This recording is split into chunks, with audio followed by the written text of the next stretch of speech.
விஜய் கிட்ட வந்து நான் ஜெயலலிதா அம்மையார் கிட்ட இருக்க சில குவாலிட்டிஸ் வந்து நான் பார்க்குறேன். ஒன்று பார்த்தீங்கன்னா, அம்மையார் எப்பயுமே வந்து வெளியே வர மாட்டாங்க. ஆல்மோஸ்ட் வந்து வீட்டில் தான் இருப்பாங்க.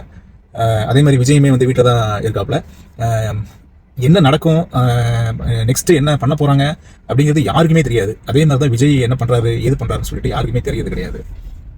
அதுக்கப்புறம் பார்த்தீங்கன்னா, ரெண்டு பேரும் காமன் கம்போஸ்டா இருக்காங்க. தட் மீன்ஸ் ரெண்டு பேருமே அமைதியாகவும் என்ன வேலை செய்யணுமோ அதில் வந்து காரியத்தில் வந்து கரெக்டாக இருக்காங்க. ரெண்டு பேருமே தனிமை விரும்பி, அம்மையாருமே எப்பயுமே தனிமையாக புக்கு படிச்சுட்டு அந்த மாதிரி இருப்பாங்க. அது மாதிரி விஜய் வீட்டுக்குள்ள என்ன பண்ணுறாருன்னு தெரியாது, ஆனால் நிறைய தனிமையாக இருக்கார் அவருமே. இன்னொரு விஷயம் பார்த்தீங்கன்னா, அம்மையாருக்கு வந்து சசிகலா அம்மையார் வந்து அந்த குடும்பம் வந்து கூடயே இருந்துக்கிட்டு எல்லாம் ஆட்டி படிச்சுட்டு இருந்தாங்க.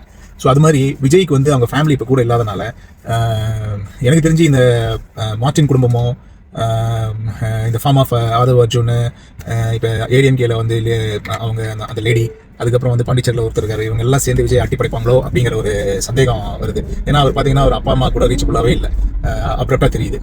அதுக்கப்புறம் வந்து இன்னொரு குவாலிட்டி பார்த்தீங்கன்னா, அமைதியாக இருந்தாலும் வெளியே வந்து பேசும்போது ஜெயலலிதா அம்மா வந்து ஒரு சிங்கம் மாதிரி கடிச்சிப்பாங்க. ஸோ அந்த குவாலிட்டி வந்து விஜய்க்கு கூட இருக்கு. ஆனால் வந்து நம்ம பயப்பட மாட்டாங்க. இவர் வந்து சில விஷயத்தில் பயந்துட்டு ஓடிட்டாரு. ஸோ அது ஏன் அப்படி பண்ணாருன்னு தெரியல.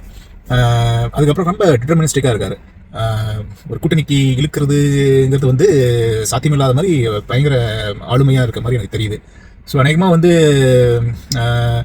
அம்மையார்கிட்ட வந்து அம்மையாருமே ஃபர்ஸ்ட் ஸ்டார்ட் பண்ணுறப்போ வந்து ரொம்ப குளறுபடி பண்ணாங்க. ஆனால் அதுக்கப்புறம் ரொம்ப மெச்சூர்ட் ஆகிட்டாங்க. செகண்ட் டேர்மில் வந்து ரொம்ப மெச்சூர்ட் ஆகிட்டாங்க. ஸோ அந்த மாதிரி விஜய் ஸ்டார்டிங்கில் வந்து குழப்புனாலும் ப்ராபப்ளி வந்து அம்மையார் மாதிரி ஷார்ப்பாக இருந்து எல்லாம் லேர்ன் பண்ணிக்கிட்டாங்கன்னா ஃபியூச்சரில் வந்து விஜய் வந்து he'll be a very good leader. பார்க்கலாம், போக போக தான் தெரியும். எனவே தமிழ்நாடு வந்து ஒரு மாற்றத்தை நோக்கி ஆல்ரெடி போயிடுச்சு.